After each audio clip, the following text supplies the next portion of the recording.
Hello दोस्तों, मैं बिरजू कुमार आप सभी लोगों को आपके अपने YouTube channel MLTP study point में स्वागत करता हूं। दोस्तों आज की वीडियो हम आज के इम्पोर्टेंट मैथमेटिक्स का सलूशन देखेंगे दोस्तों। तो चलिए दोस्तों वीडियो स्टार्ट करते हैं। पहला क्वेश्चन आपका ABCD एक वर्ग है जो PQRS एक आयत के अंदर है।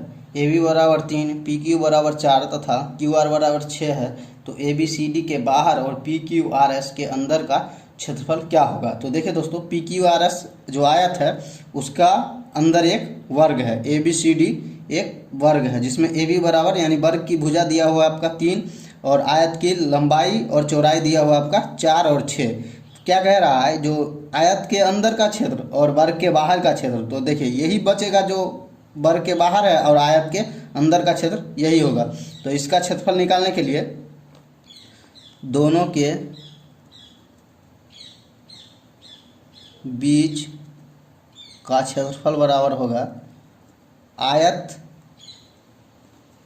का क्षेत्रफल माइनस वर्ग का क्षेत्रफल। तो आयत का क्षेत्रफल क्या होता है, L गुने B और माइनस भुजा स्क्वायर होता है। इसका जो क्षेत्रफल होता है वर्ग का क्षेत्रफल वो भुजा स्क्वायर। तो देखिए लंबाई 6 और गुने 4 दिया हुआ है और भुजा आपका दिया है 3।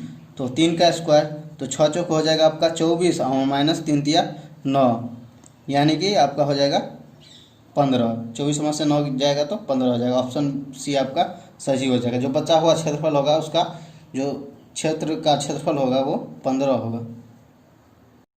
अगला क्वेश्चन देखते हैं। एक समषष्ठभुज जिसकी प्रत्येक भुजा 2 cm है का क्षेत्रफल क्या होगा। तो देखिए दोस्तों, बहुभुज का जो क्षेत्रफल होता है बराबर होता है बहुभुज की भुजा की संख्या गुने √3/4 गुने भुजा स्क्वायर।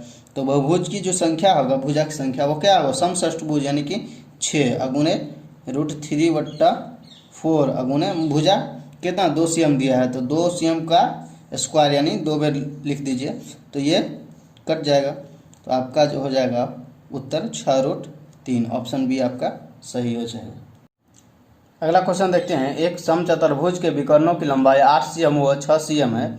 इस समचतुर्भुज की भुजा की लंबाई क्या होगी। तो देखिए दोस्तों, भुजा बराबर जो विकर्ण दिया रहता है तो भुजा बराबर होता है √D1/2 का होल स्क्वायर प्लस D2/2 का होल स्क्वायर।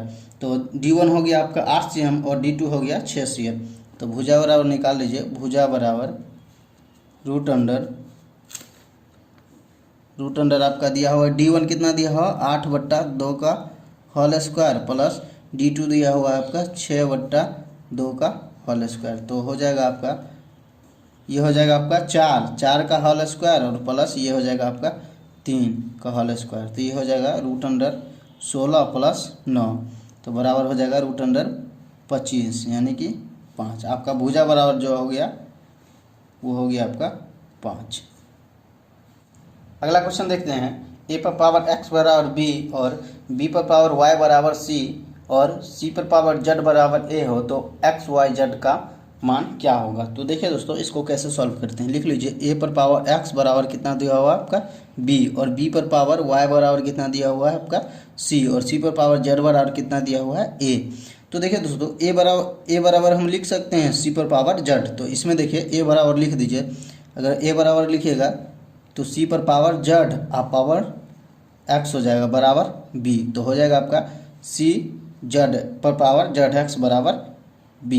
अब देखिए दोस्तों, यहाँ देखिए c बराबर क्या दिया है, c बराबर b पर पावर y। तो यहाँ c बराबर b पर पावर y रख दीजिए। तो c बराबर b पर पावर y रखिएगा तो हो जाएगा b पर पावर y पर पावर zx बराबर b। तो b पर पावर हो जाएगा x y z बराबर b।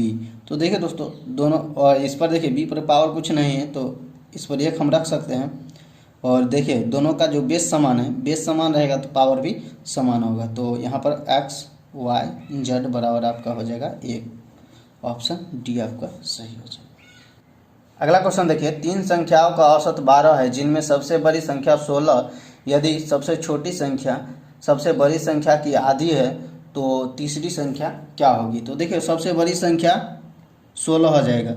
सबसे बड़ी दिया हुआ है आपका, सबसे बड़ी वो हो जाएगा आपका 16। और सबसे छोटी क्या कह रहा है, सबसे बड़ी की आधी है, तो सबसे छोटी हो जाएगा वो आपका हो जाएगा 16/2 करिएगा था 8। अब क्या कह रहा है, जो तीसरी संख्या क्या होगी, तो तीनों का औसत कितना, तीन संख्या को औसत दिया हुआ आपका 12, तीन संख्या का औसत 12 है, इसीलिए जो टोटल योग दिया होगा हुआ, तो संख्या तीनों का योग कितना होगा, 12 गुने 3 बराबर 36। और तीन संख्या का जो योग आपका आ गया 36 आ गया, और दो संख्या दिया हुआ है 16 और 8, ये दोनों का जोड़ लीजिए 24 हो गया, और टोटल आपका 36 है तीनों का योग, और दो का योग आपका हो गया 24। तो तीसरा संख्या क्या होगा, तीसरी संख्या बराबर हो जाएगा आपका 36 - 24 बराबर 12। ऑप्शन ए आपका सही हो जाएगा।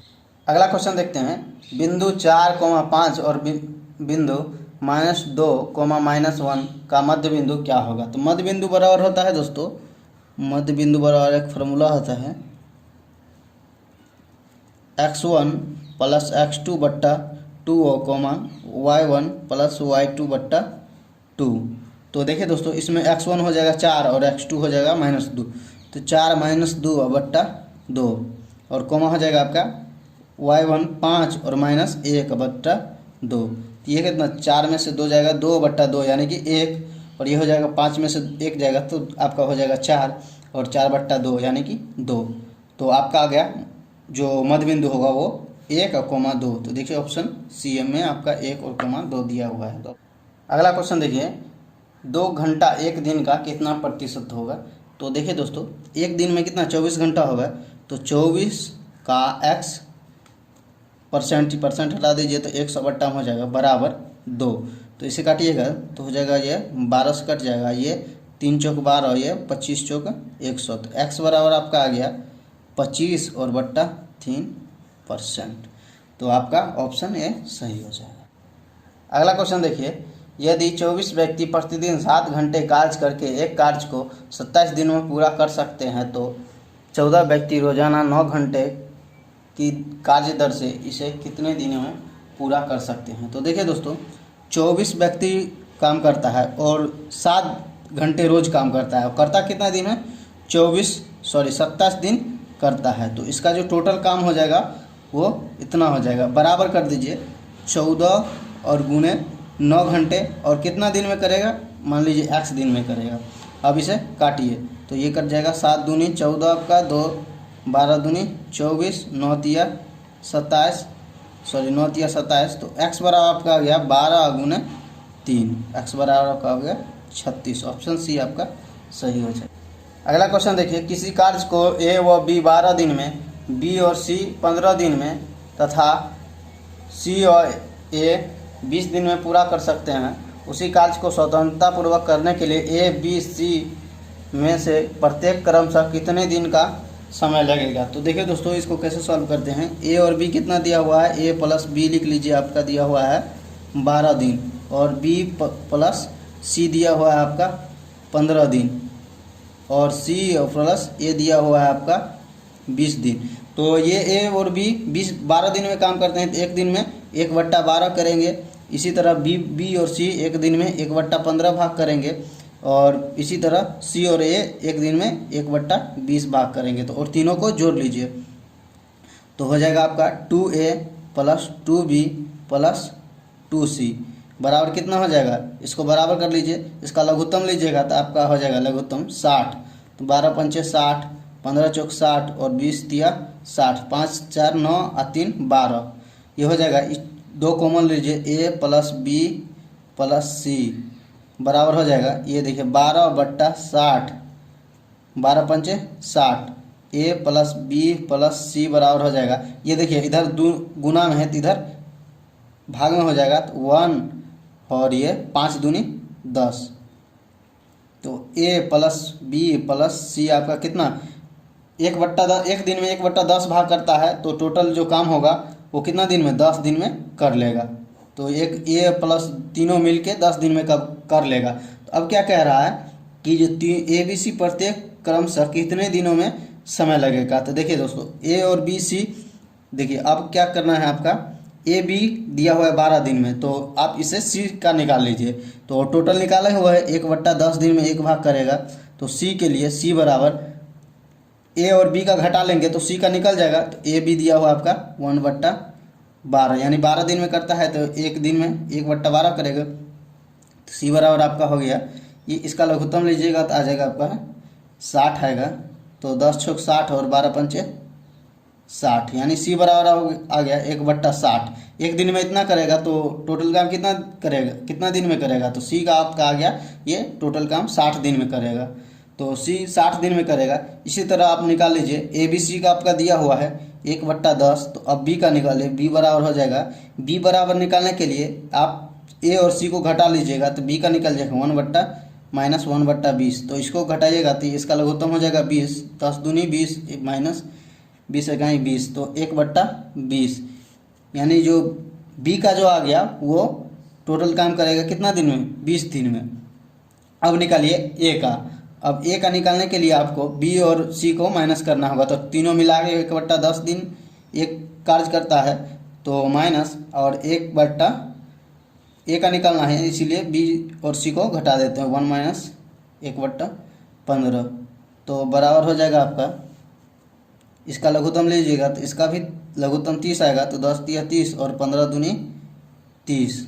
तो घटाइएगा तो 1/30 आएगा। एक दिन में 1/30 भाग काम करता है। तो पूरा ए कितना दिन में करेगा, 30 दिन में पूरा कर लेगा। तो देखिए दोस्तों ये ऑप्शन ए 30 दिन और बी आपका बी कितना दिन में करता है, बी 20 दिन देखिए मिल रहा है और सी 60 दिन। तो ऑप्शन डी आपका सही हो जाएगा। अगला क्वेश्चन देखिए, 5 त्रिकोणीय संख्या का माध्य निकाले। तो देखिए दोस्तों पहले 5 संख्या नॉर्मल संख्या लिख लीजिए 1 2 3 4 5। अब पहले इसको त्रिकोणीय बनाइए। तो इसको त्रिकोणीय कैसे बनाते हैं, एक पहले लिख लीजिए और इसमें दूसरा संख्या निकालने के लिए ये अगला वाला संख्या जोड़ दीजिए। 1 और 2 जोड़िएगा तो 3 होगा। इसी तरह फिर अगला संख्या निकालने के लिए इसमें जोड़ दीजिए अगला संख्या, 3 3 6 होगा। इसी तरह अगला निकालने के लिए 6 और 4 10 होगा। इसी तरह 10 और 5 अगला संख्या निकालने के लिए 15 होगा।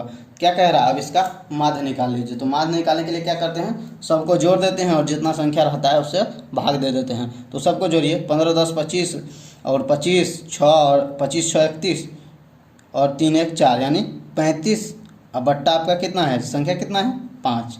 तो ऐसे काटिएगा तो आपका आ जाएगा 7। ऑप्शन सी आपका सही।